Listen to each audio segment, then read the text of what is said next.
Hi, everybody. Welcome to the second hour of the Santita Jackson Show. Got a lot to talk about today as we are being bombarded with so much news, you just don't know where to begin.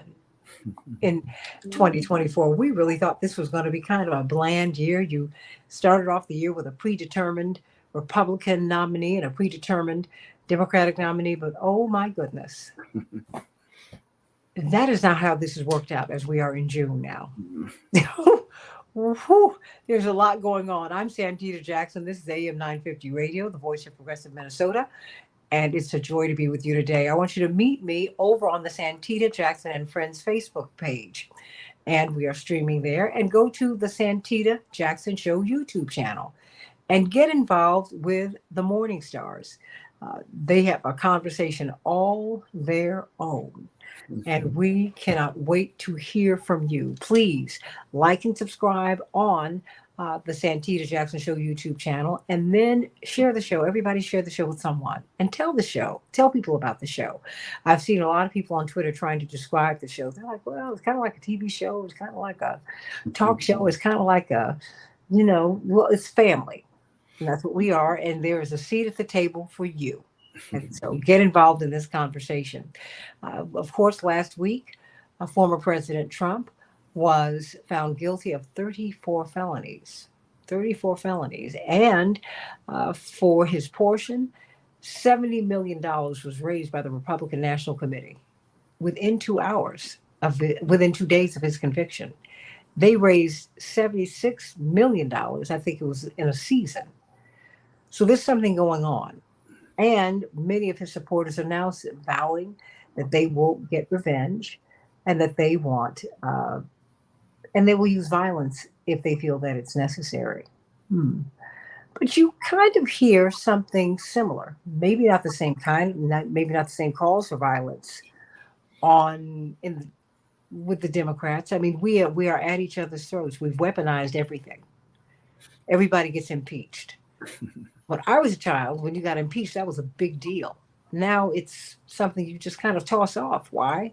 Because it's been weaponized. And so now, predictably, sadly, Republicans will be prone to indict, which is an impeachment, Democrats. And Democrats will be inclined to impeach or indict Republicans. Where is all of this going, everybody? And how do we get out of this? Because we need to be talking about poverty.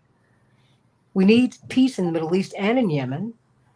We need to stop meddling in Haiti and let them be free. And they need to be restored. They should not be paying reparations to France because they are free. We've got a lot to talk about, and you've got to put wealth in Appalachia. In the Mississippi Delta. You got problems right here while we're cutting checks left and right. Please, are you kidding me? We can't afford this. Giving all this money everywhere but home? No. I'm cutting a check without even thinking about it. It's because it's our money that's going to Ukraine. It's our money that's going to Israel. It's our money that's going to Taiwan. It's our money that's going everywhere. But I've got teachers begging for a raise, for a livable wage, while they are buying supplies for their kids. Really? While more and more American children are slipping down the slippery slope. Oh, yeah, no. We're becoming less globally competitive by the day. We're hungrier by the day. So we got a lot to talk about, but we got to look at these cases because I think that the Hunter Biden case gives us an opportunity. As we are sympathetic toward Hunter Biden as he has struggled with drug addiction, as we look at his life story, having lost his mother and his sister, and heaven knows trying to blend a family is not an easy thing. So let's just be honest about that. That doesn't discredit Dr. Jill Biden or anything, but there's a lot that she walked into, and there's a lot that they've had to work out. So he struggled. But if we're going to do that for Hunter, look at his bio and look at the things that have impacted him, I think we should do that for everybody. I don't want to deny him that, but I want you to do it for Pookie and for Juan and on and on and on and on. Let's do that, everybody. What about attorney-client privilege? You don't have to like Trump. You don't have to like him at all. But Michael Cohen was not his fixer. He was his lawyer. Are you telling me that when the state wants me, my lawyer can tell you all of my business? Really?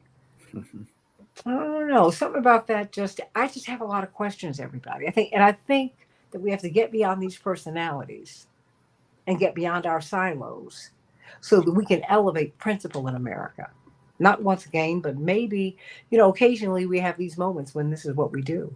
Of course, Josh Feinstein, I'm so glad you're back with us. It's Mr. good to see you. Tiger, that's right. That's right. What did I do? What is it? Well, we came up with something the other time. It was something with ham hocks, but we're going to work it out. Locks and ham hocks. Locks and ham hocks. With all due respect, a rather revolting description, very creative at the same time. Yes. It was very creative. And I know you're not going to eat ham hocks. And we had to figure it out because on the plantations, we had to eat what we could get. And now it's a cuisine. This doesn't go together. Not just with Locks and ham hocks. That's my guy. And then Lenny Brody, one of the icons of our struggle from the Poor People's Campaign of Illinois, but that does not really begin to tell his story. He has been organizing in the community for more than 5 decades. And indeed, he's been helping us to frame the 68 convention so that we can look at what portends for August here in Chicago. And of course, we are having everyone come to Chicago, the 18th through the 21st. That's a Democratic convention, but we're going to be organizing. And we're going to be at the International Conference of the Rainbow Push Coalition. Going to work with Lenny to get involved in that, Josh to get involved in that, because we've got a lot of issues to look at. Of course, we need peace in the Middle East, and we need justice and peace in Haiti. We need a lot of things, but we also need to end poverty in the United States. But we really need, if you want to declare a war on that. Dr. King died on that mission. He said, America is a house on fire. I fear that I've led my people into a house that is burning. Now, we have to make a decision about whether we want to be the firemen and firewomen who are going to put the fire out if we're going to burn up together. Really. So, but before we start talking about Hunter Biden and Donald Trump and what these cases mean and why so many people are up in arms about both cases, let's talk about what you're doing, Josh, because as you've helped to organize in Michigan, Lenny Brody, you remarked before we came on the air that Michigan shocked the world. In 21 days, they said, we just need 10,000 votes to vote uncommitted so we can let President Biden know that we're serious about wanting a ceasefire, about wanting justice in the Middle East, and all the things that we can kind of build out from there. They ended up with 101,000 votes, and they've started a movement. And the uncommitted votes have grown. And now I think you've got more than 30 delegates going to the Democratic convention.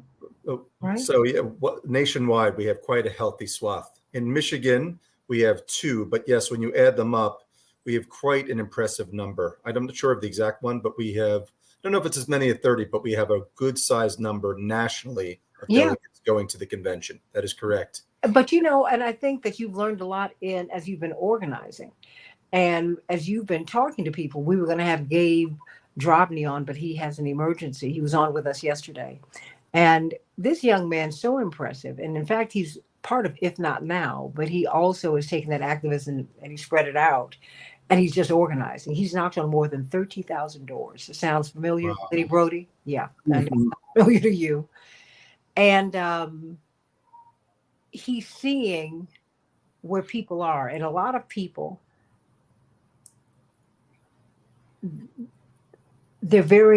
some people don't want to vote. Some people feel very dispirited. And what you're saying is, wait a minute, there's a whole lot that you got to vote for. Yes. There's a lot that's on that ballot. So, okay, why don't we go from the ground up, right? And let's vote down ballot. Why don't you, I'll give you space to do what you're going to do for the presidential candidate. But you're saying, wait a minute. We need prosecutors. We need alders. we need people who are going to run to look oversee the water supply, public school boards. I mean, Lenny Brody, there's a lot. And then, like, even the Cook County's Board of Commissioners, their government is one of the 20 wealthiest and largest governments in the world, Josh Feinstein. Chicago gets its budget from the county. From the county. So talk to us about this new initiative you have as before we get into this, because all of these trials have left a bad taste in people's mouths. Yes. And a lot of people are really disgusted, but I want them to find hope in this moment. And Lenny, I want you to weigh in too, as Josh describes this to us. Well, I think you hit the nail on the head, Santita, right before the show started. You talked about whether it's Trump or Hunter Biden. At the end of the day, they're tried by a jury of their peers locally, and life happens locally. Life happens at the down ballots.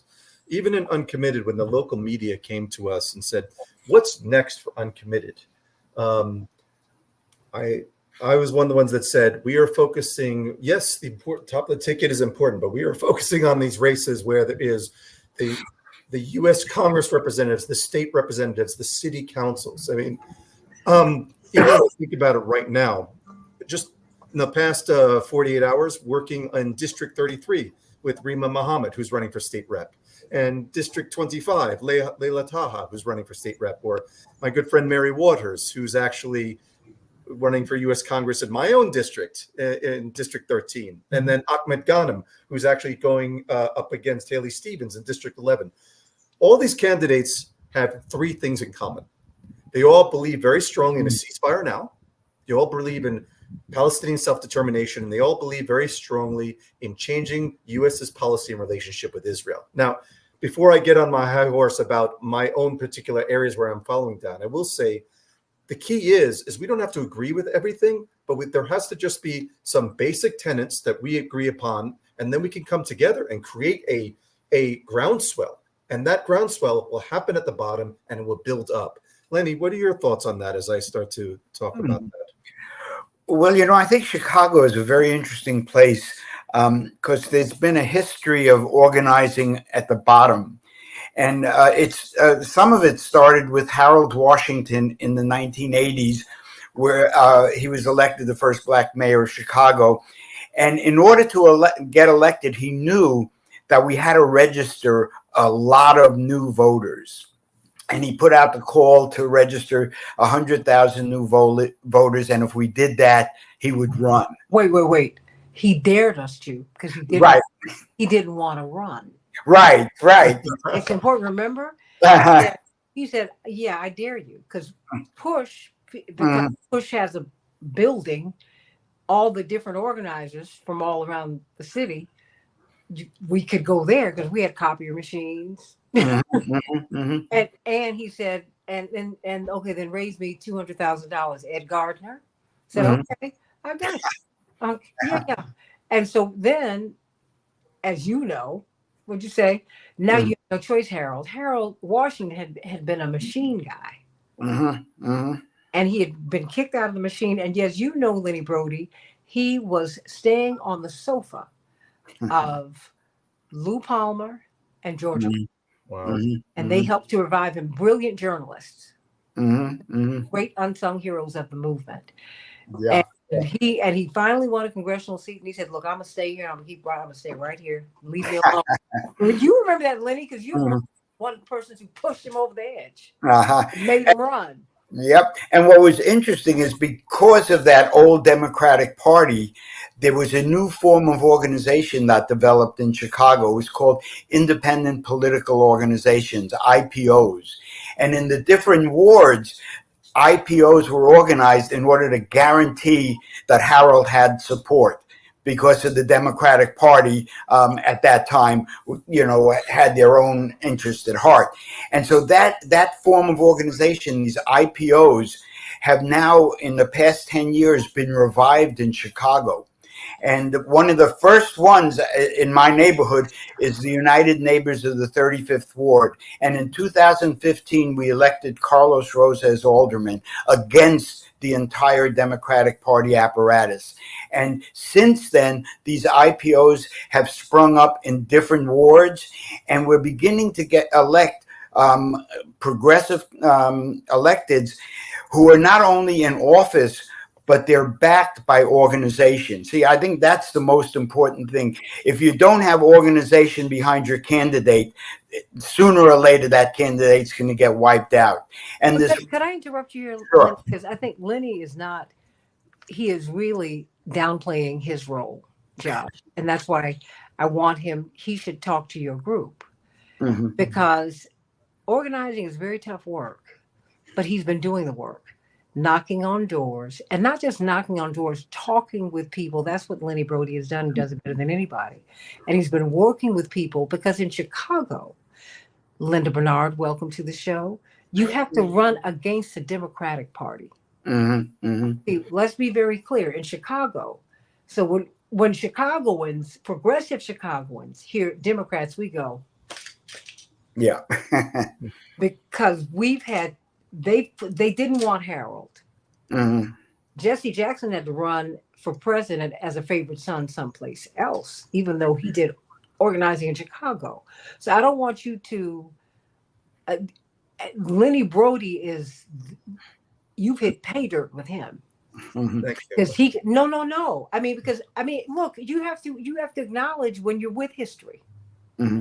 Mm-hmm. And the people who've done it, and it's been done before. And as you're doing this, Josh, I want you to know Lenny Brody so that you can know how to do this, because he's done it and he's still doing it. He's been doing it for decades. And the important thing is that we were all volunteers, and in 2015, when we elected Carlos Rosa, it was a widespread volunteer effort against the Democratic Party, who was pretended to be progressive but didn't help us out at all. And it was out of that campaign to elect Carlos by different politicians. But the fact that we had a strong organization, we had his back. And now in the 33rd ward, there's a similar IPO in the 25th ward. So all over where you have progressive candidates, you have a strong organization. And what people are calling now co-governance, where the elected official is working with the organization that elected him. And I think it's a very, very important down ballot operation, because you can't move up unless you have a solid base at the bottom. And I think one of our greatest victories, we just elected Delia Ramirez as Congresswoman from our congressional district by an overwhelming majority. And it was all, the volunteers from the IPOs in that area did that. And speaking about Cook County, we elected our Cook County representative, Anthony Joel Quesada, I think he's like 21 or something, a guy right out of the neighborhood, and who's, a genuine progressive candidate. And it was the people in the neighborhood who organized support for him, got him elected. And so more and more we're seeing that in Chicago. And hopefully it is beginning to spread to some of the other cities, and around the country. And I think that's going to be a very important base, especially in the Democratic convention. Mm-hmm. It's not going to be all rotten Democrats in there. There's going to be a number of progressive Congress people, committeemen, and lower elected officials who will be in there. And, that's what happened in 1968. That what was going on outside was so outrageous that the people inside began to protest about it. Wow. And so, you had Mayor Daley up there saying shoot to kill with the demonstrators. And you had all these progressive elected officials saying, wait a second, you can't be doing this. And I think to some degree that's going to happen this time around, that we have people in the convention who will not allow the violence, or well, hopefully will not allow the violence that people are talking about happening. Well, but that's why I wanted you to hear from Lenny Brody, Josh, Thank you. because you're not. This is what. That's why I said let me lead with this, because it's important for you to know each other, and we can all meet virtually. Mhm. But as you are organizing and growing, you're not going to have a finer resource Mhm. to know how to go block by block and organize, because that's empowering. That's why we can get a Daley Ramirez in Mhm. Congress. I mean, because Bernie Sanders came in and endorsed Daley Ramirez and Congressman Jonathan Jackson. Well, Mhm. but they weren't congressmen then. They weren't in Congress then. They were trying to they were running against the machine. Yeah. And because you still do that in Chicago.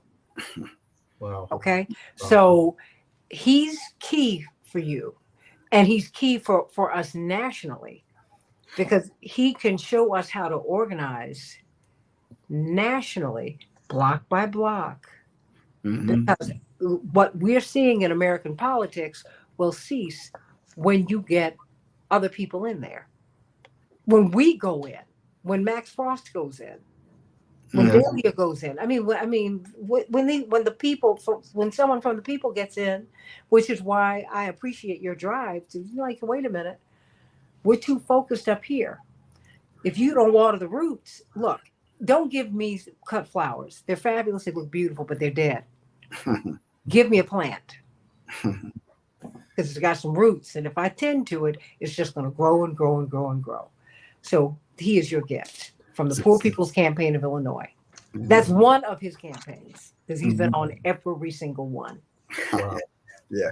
Lenny, it's an honor to meet you. You'll probably need to change your phone number by the end of primary season. I see you got on the big D. You got on the old English D. Well, Yep, and yep, of course, yep. we have attorney Linda Bernard here. She's from the Big D, Detroit, but she is the first African American, the first Black person to get a master's in law from the UPenn Law School.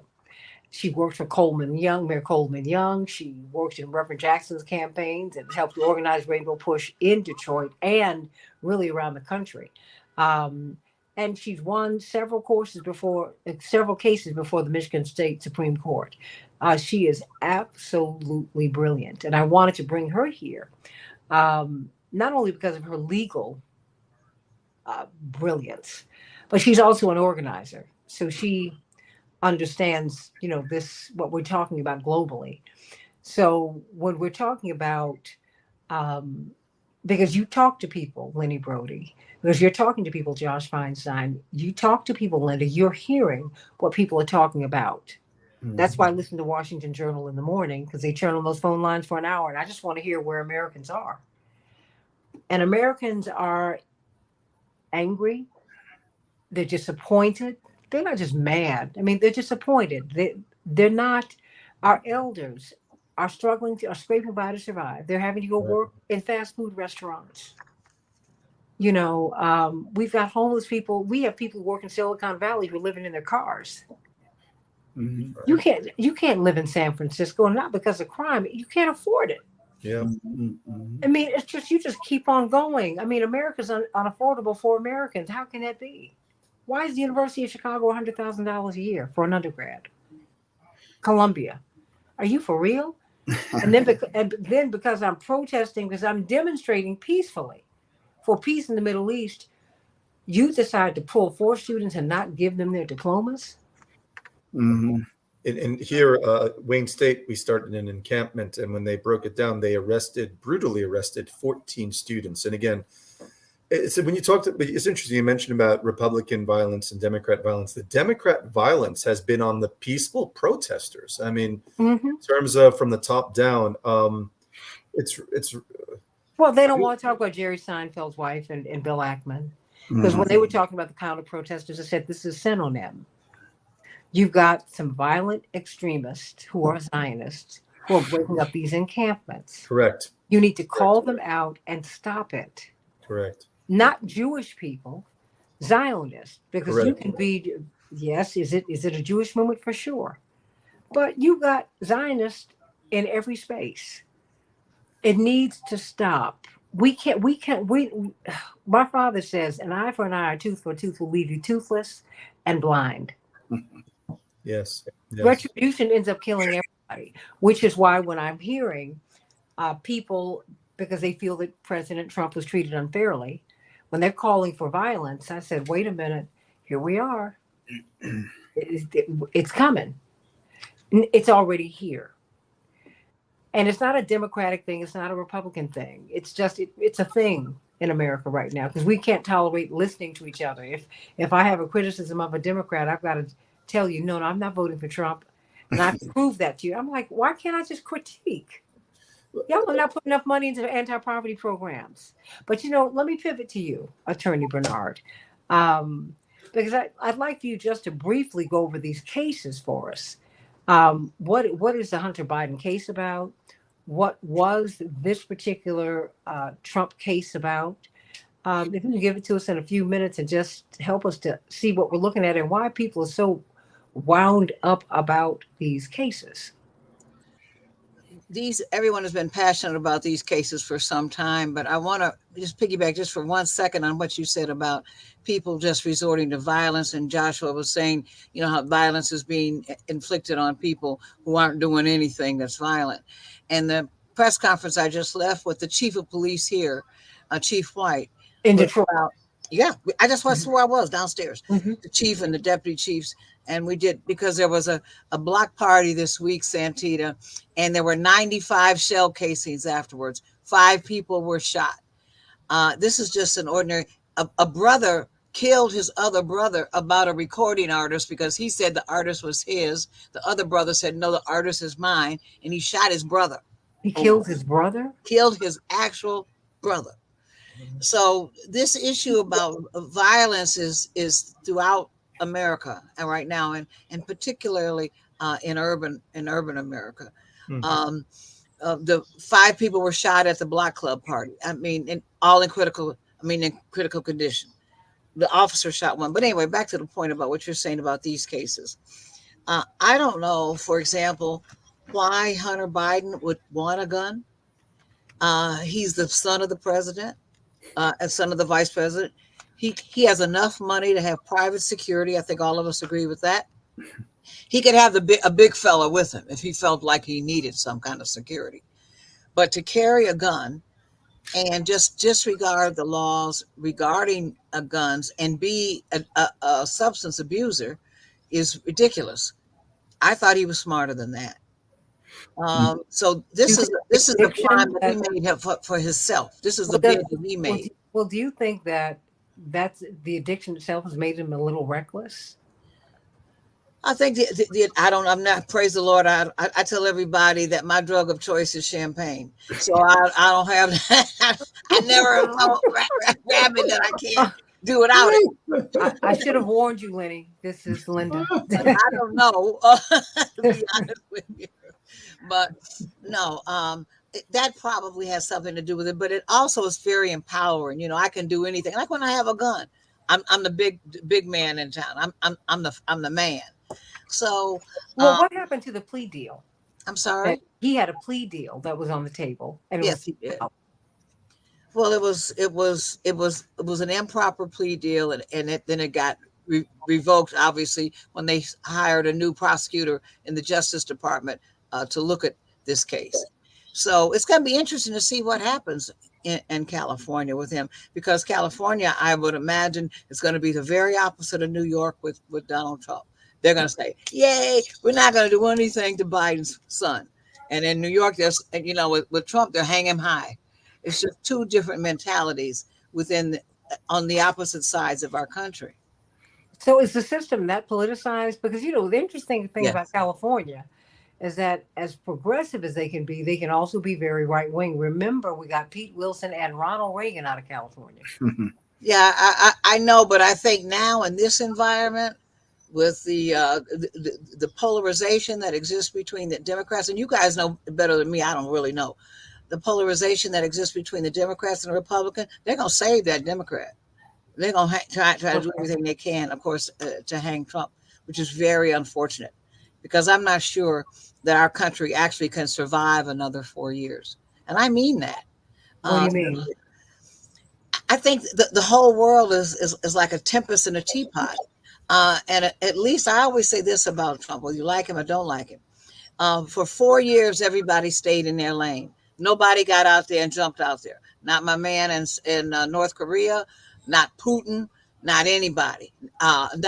Everybody stayed in their lane because the Donald was the X factor. They didn't know Look, what do you remember when he knocked over? I mean, when he pushed the Prime Minister of Montenegro? Mm. Do you remember that he was walking through the crowd? He was making his way to the front to take a picture, and he literally shoved him aside. I said, "Who is this guy?" I mean, I've been in many places with a lot of heads of state, Lenny Brody and Josh Feinstein, and Attorney Linda Bernard knows that. I'd never seen it with all the things I've seen, with all the places I've been. I had never seen anything like that in my life. He literally shoved this guy out the way and moved to the front. I remember said, that. Was that crazy? Who did that? stuck, Trump? Yes. yes, I'm not surprised. that stuck He with was in me. the way. He was in the way. So you gotta move. Again, No, in terms of us being on this planet together and just the simple common decency, that I do, out of everything from the Trump years, that's one of the things I remember most, by the way, And Santita. me too. I remember that. I I mean, remember. Well, honey, I saw the video and I kept going back. I said, "Wait a minute, did I really? see this? Did that just Wait a happen? minute." Oh no, and yes, I did call my family because they're the first people I called. I'm like, "Did you see this?" And I sent the video, and everybody said, "Oh." I do agree with Attorney Linda Bernard Linda, on just one thing. Linda. Just go ahead. Oh, thank you, Linda. Oh, we saw these letters behind I you. love that name. Oh. So I do agree with Linda on one thing. I don't know if I would characterize as stay in the lane, but those of us in Michigan who are close to what's going on in the Middle East, many people say, regardless of what Trump did and said when he was in office, there was not a Nakba, there was not a genocide when Trump was in office. When you're in charge, and it's on you. And I won't repeat the whole Ronald Reagan story from 1982. Everyone's heard that story a million times about how Reagan picked up the phone, said to the prime minister, "Get your tanks and soldiers out of Beirut now." And they did a ceasefire. No, you have to repeat it because, we have short memories, Lenny. Well, in 1982, when the Israelis invaded Beirut, then President Ronald Reagan, he picked up the phone, he called the prime minister. And remember, and that's where the PLO was headquartered. They were headquartered in Beirut. True. So Yasser Arafat was in Beirut. And that's why that invasion was of such great moment, because you were like, what are they about to do here? So similarly, you can say we're murdering 40,000 innocent people because somewhere in there's the horrible Hamas somewhere. So therefore, we're going to murder all these innocent people. I think regardless of whether the PLO was, because getting a little off track, the health minister of Israel just said today we can make Beirut into another Gaza. I think whether or not the PLO was there, the Israelis invaded, and the president. No. But I thought it was strategic. Because you know what, and I'm only saying that because by that time, my parents were very, very involved in that part of the world. Yes. And with Yasser Arafat and the PLO. Yes. And so we knew people who were there. We knew people who were getting killed all the time. Yes. Like we knew the ANC. All these outlaws used to stay at my parents' house with us. So my God, you must have some stories. Oh no! I mean, these are human beings, and so our seeds used to stay with us. I'm talking about after-hour stories, like No, but I'm just saying all these folks who the world has vilified, who the people were lifting up. That's who we've been aligned with. Yes, and that's why I think that when Reagan did pick up the phone, you said, okay, because Reagan was not the guy to pick up the phone, and if he could pick up the phone and say, "Get your tanks and get your soldiers and get out of Beirut." And then the Israelis did, in fact, then leave. They left right away, and they made an announcement as they left that a complete ceasefire has been announced. And you juxtapose that with what's going on here under Biden's watch, the murdering of women and children every day. That's the one area, Linda, you and I have common ground, that at the end of the day, when you're the man in charge, you're the man in charge, and if it's on your watch. That's correct. You know, I'm no fan of Trump, but I will have to just say, looking at it realistically or factually, that's when I say this, it's not just me saying this. I'm somewhat echoing the sentiments of entire communities here in Michigan. And as Michigan goes, so will go the nation. Well, So much you know, well, relative to down ballot, by the way. he did say Yes. these wars are stupid. He's a transactional person. This is Yes. I'm not taking up for anybody. I look at results, Lenny Burley. Now, you know what? Why don't you talk to Kim Jong-un? We are still at war with Korea. Okay? We have an armistice agreement with them. We don't have a peace treaty. That needs to stop.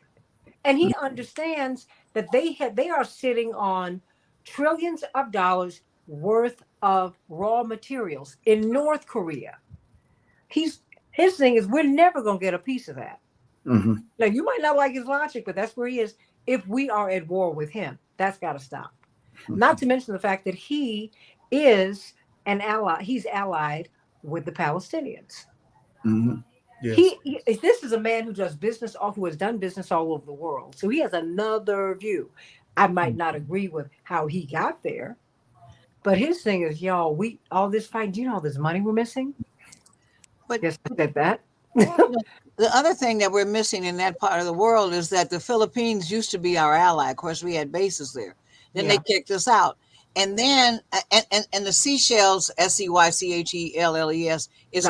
was part of their island, was part of that international water that belonged to the Philippines. Well, China kicked them all out now. The Chinese Navy has taken the whole area, and it's my understanding by people who from the Philippines that the minerals under the Seychelles, I'm saying it wrong, Seychelles Islands are incredible, enough for the entire world. And that China is busy mining now in that. See, that's why they expanded their perimeter beyond into international waters, and nobody stopped them. And of course, we weren't in the Philippines anymore, so they just got taken over because the president of the Philippines apparently has all his money in Chinese yen, which doesn't help. Well, BRICS. I mean, but you see, all of these things are going on, but we're not talking. It's a lot going on. We're talking about Hunter and his personal problems, and heaven knows, to fully disclose, he's someone I've met. He's a nice guy. I don't know him that way because I'm not in that world. But I pray for him. But I want us to start maybe, I'm like, if you're gonna give him this kind of sympathy money, then maybe we need to re-examine our whole drug policy. Lenny, with everybody. We have people who are in jail for possession. Right? What is that? I recently met a fellow who was in for 9 years for the sting operation, and just regardless of guilty or in, that it's disproportional. Yes. It's disproportional, and the silver lining is this fellow is getting together to fight to try to have Article 13 removed from the Constitution or at the state level. In terms of, being able to, but I cannot get over violent crime is one thing, but the idea that people are going away for such extended amount of periods of time for things that are not violent crime, it comes down to the money. It is just too lucrative because of Article 13. The more people you lock up, the more free labor you have.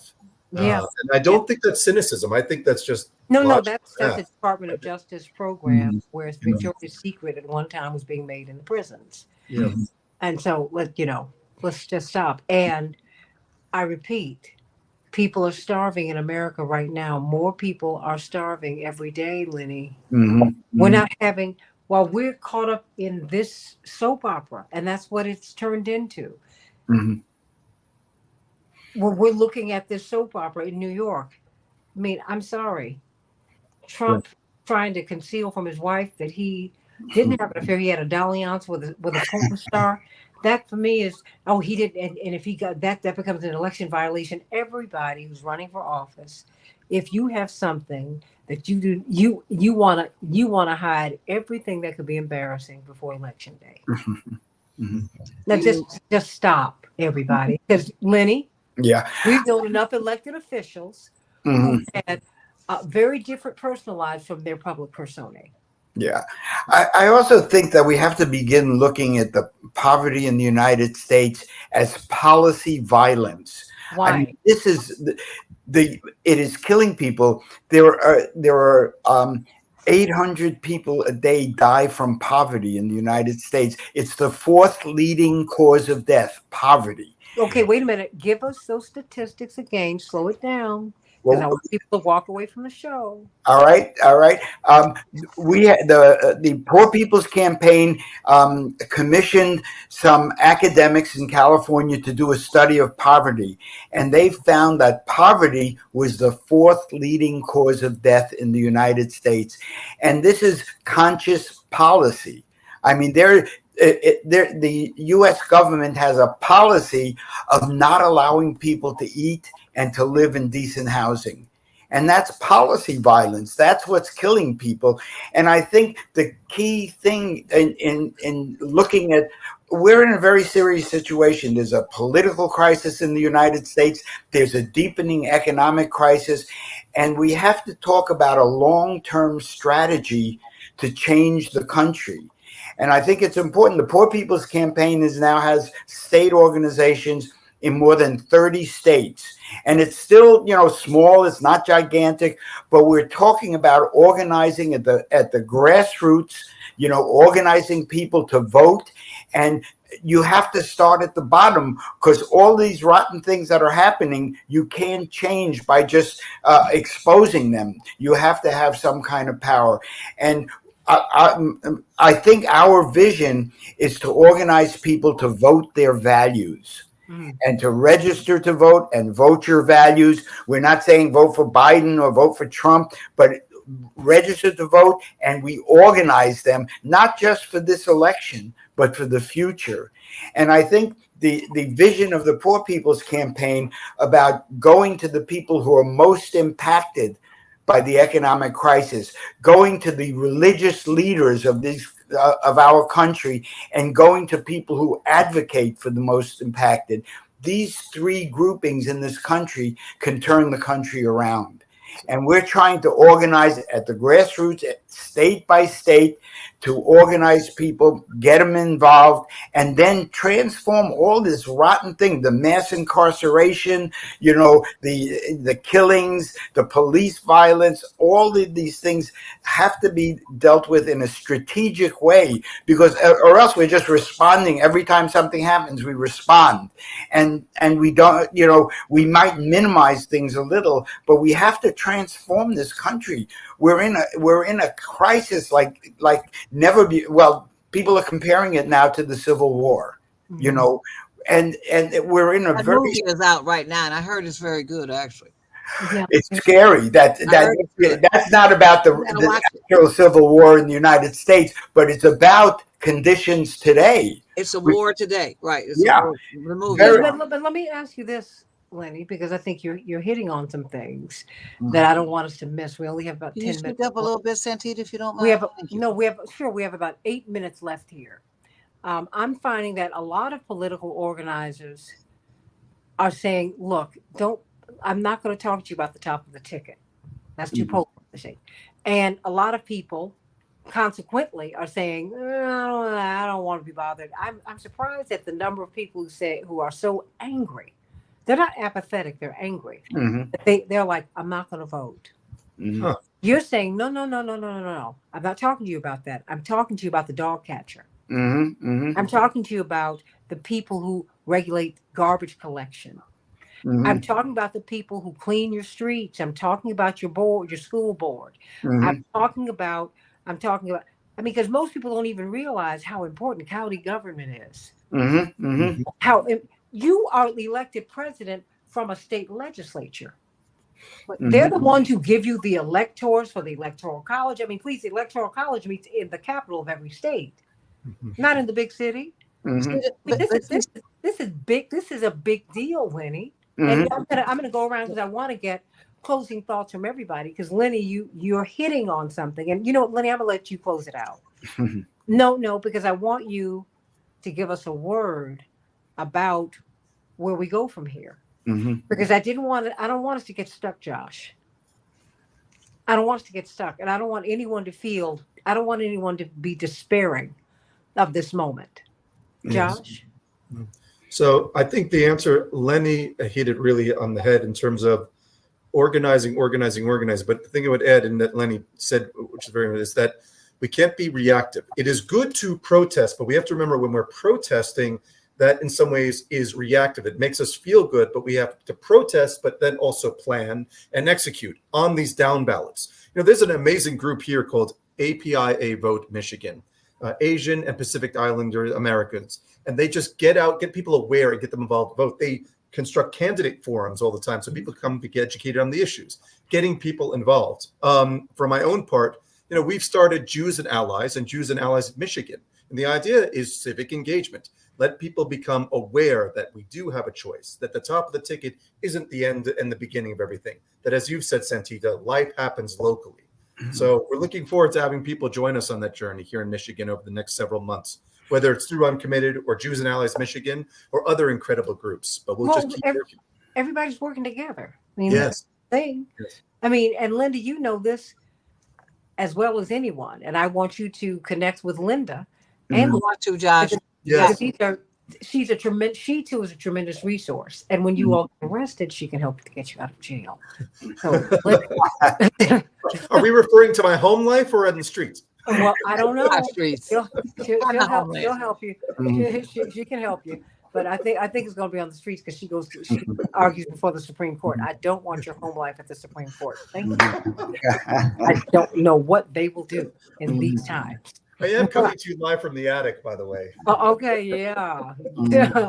Linda, we're looking at these trials, and but we've got these personal trials that we're living with every day. People are hungry, people are tired, people are very excited on one hand, and they're also just like, I'm so sick of everybody who I see on television.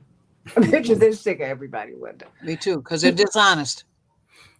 Okay. Well, what is our takeaway? Because it seems that these trials are political. That if we selectively prosecute and persecute people. Am I missing something? 2 minutes. It's like a banana republic. You're absolutely right about that. But Lenny, you talked about poverty and what we could do and all this stuff. But the issue is resources. Obviously, all of us would like $1 million tomorrow. But right now, we have 10, 12 million people in the United States who we don't know anything about, who we're funneling tremendous amounts of resources to. That's hurting Americans. That's hurting the people that you and I and Joshua and Santita have worked with for years, and that we're trying to address that problem. So, I mean, as my mama would say, the well can run dry. So if the more water you take out, the quicker it is the well's going to get dry. And we've got 30 trillion, 31, 32 trillion dollars in debt right now. I mean, we got some serious issues. Yeah. Bigger than even people. Yeah. Well, I'm concerned about our nation. Right. I think exactly. I think when you look at the money down a slippery slope. Yeah. When you look at the money, they never talk about the military budget. They always talk about entitlements. The amount, the massive billions of dollars being sent to Israel and to Ukraine, I mean, that could feed all the people in the country right away. Yes. And see, I also just want to close with this. I think it's important not just to think about down ballot and at the bottom. We are building down ballot at the bottom in order to change the top. See, because the top runs the country, and we have to change. We have to eventually change the top, and you do that. We elected Carlos Rosa Alderman, and that laid the basis for Delia to be the congresswoman. See, and we're going to go up from there. And I think the other important point that I'd like to talk about briefly is the unity of poor people. The reason Trump is getting over is because he's appealing to the poor white folks. Now, Reverend Barber in several black folks too, more than 20% of his. No. Absolutely. I mean, people recognize black people. He's incompetent. He's incompetent. Exactly. the poor people, whether they're black or white, are suffering in this country. And in a few days, Reverend Barber, who's one of the co-chairs of the Poor People's Campaign, is going to publish a book called White Poverty. And the Poor People's Campaign is one of the few organizations that talk about the unity of the people at the bottom. Black, brown, white, Asian, Native American. You can't change the country unless you unite poor people. Isn't Barbara your friend, your father's friend, Santita? Well, yeah, I mean, look, That's what I all of thought. this- I remember you know what? seeing him with him. Let me just say, one, I people know you're picking, talking about. people are picking up the baton. Uh-huh. You know, Reverend didn't inherit leadership. Dr. King did not bring Reverend to Chicago. Reverend came to Chicago on a full scholarship to the University of Chicago to get a master's in divinity, having turned down a seat at Duke Law School. Okay? And he came here, and Dr. King saw that he was organizing Reverend James Bethel, who you knew, Lenny Brody. Mm-hmm. He said, no, you need to get this guy. No, he's a kid, because they were all in their 30s and 40s and 50s. And my father was like 22, 23. He said, but he's something special, and he can organize, and he can talk, and he can think. He's over here at the university, and da-da-da-da, because they were very into education. Because people look at these protests, Josh, and Lenny will tell you, that's the last thing you're doing. Mm-hmm. What you're doing is out of educating, agitating. Then you're demonstrating. That's the last thing you do. Boycotts, that's the last thing you do. First thing is you're negotiating, all that. And then if that doesn't work, you have to hit the streets. That's why I want you to know Lenny, and I want him to talk to your people, because he can show you how to organize person by person, block by block, because organizing is hard work. But as you can see, he's a wonderful man. He's a people person. You can see that he loves people. And you can't organize if you don't love people. People miss that. That's why many social media stars, they don't make it when they put them on television, because they talk at people. They don't have to talk with anybody. Yes. I've been at Fox News. Part of the magic of Fox News that almost everybody, all of us who were there, are radio people. So and if you look at how they host, they engage you like they're on the radio. They're talking to you. They're not just reading, they're talking to you. And if we can begin, I want us to bring that to the Great American Discourse, Attorney Bernard and Lenny Brody and Josh Feinstein. We've got to do that again. And we have to learn how to organize house by house, block by block. That's the way we will save America. And he is an icon in this struggle. Lenny Brody, who's with the Poor People's Campaign now, but he's been with every campaign, honey. That if it was going to move people forward, Lenny Brody has been there. And so we've got to have him speaking to you, and he's going to help us to organize this push convention, because we're going to get some good things done. And we're not going to have people come into Chicago, or certainly they're not going to leave Chicago dispirited. They're going to feel empowered. And he's got the blueprint, because the Chicago City Council, everybody's bought just about. I mean, because it's no shade. That's What just else is new? everybody. Well, no, but that's how they structure it. Josh? Because there's some really good people, not everybody, but there's some really good people on the city council. But to get someone progressive on the city council, that's a big deal in Chicago. Because you're having to go against the Democrats, Minnesota, Minneapolis, St. Paul, Chicago. That's the position that we're in. When Reverend and Alderman Bill Singer were seated at the Democratic Convention in 1972, they had to unseat the mayor. And his regular Democratic Party. Yes. That's how we roll in Chicago. So we do independent politics.